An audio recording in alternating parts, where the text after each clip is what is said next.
Hello everybody, today we are talking about share buybacks. The amount of shares that a company has and the amount of ownership you gain whether the stock is buying back or not. This makes a bigger difference for, especially if a company's buying back shares during economic hardships. Your expected return, your expected ownership of the business increases. Sip of coffee. I have three very crudely drawn pizzas.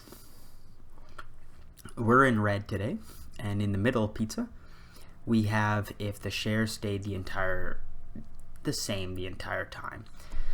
So let's say you bought 20% of the business. You bought 2 shares out of 10 possible shares. Even though the shares look bigger, it is equal weighting. You own 20% of the business. That's great. If you can own 20% of a whole entire stock, you are Warren Buffett. But for simplicity, you own 10%. You own 20% of the business. You bought 2 out of 10 possible shares. If the company issues one more share, that means that now there's 11 out of a possible 10. One more share, you have 10% less ownership. So it's inverse. More shares, less ownership. You see this with companies, most notably Tesla. And I'm actually looking at the share dilution right now between 2020 and 2021. They went from 183 million shares to, 1,083 million shares to 1.129 million shares. So almost 10% more, which means that you own 10% less of a business. They have increased it by 10%, you own 10% less. That's hard. They didn't increase it by 10%. I think it's more like 7%. That's still 7% less ownership that you had by sticking with the business. If a business starts to buy back shares, and right now, currently, businesses that are doing a little better than others are companies that are buying back their own common stock. If you own 2 out of the 9 possible shares, each share is worth 11%. You own now 22%, which is a difference of about 20%, 30% between the high and the low, between a business that issues more shares and a business that doesn't. That is a large amount of money to be thrown away. During economic hardships, companies will see their stock price low and they will buy more of their own share. That means that they believe that their business is a good investment. And sometimes it isn't. Sometimes when a company's share price is super high, they will issue more shares. I don't have a problem with that. It does dilute me as a shareholder, but let's say Peloton.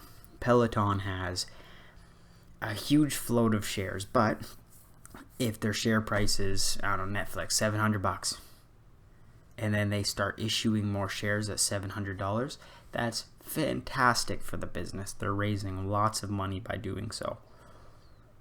It hurts you as an investor, especially if you're looking for long-term businesses. You're probably looking for long-term share buybacks. So, yeah, that's just a little piece, a simple way to look at it.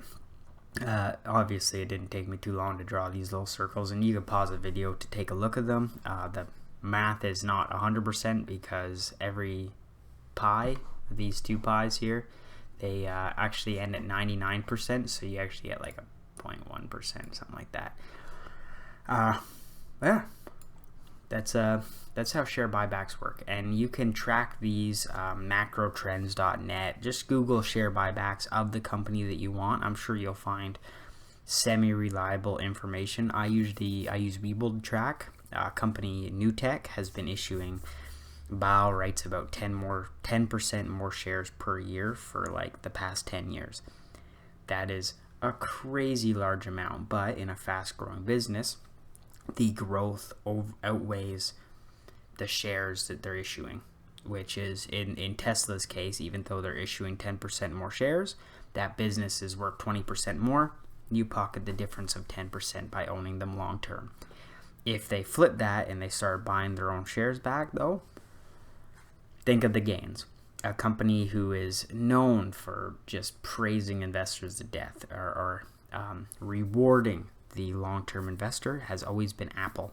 I've always seen Apple as kind of just a company that rewards investors left, right, and center.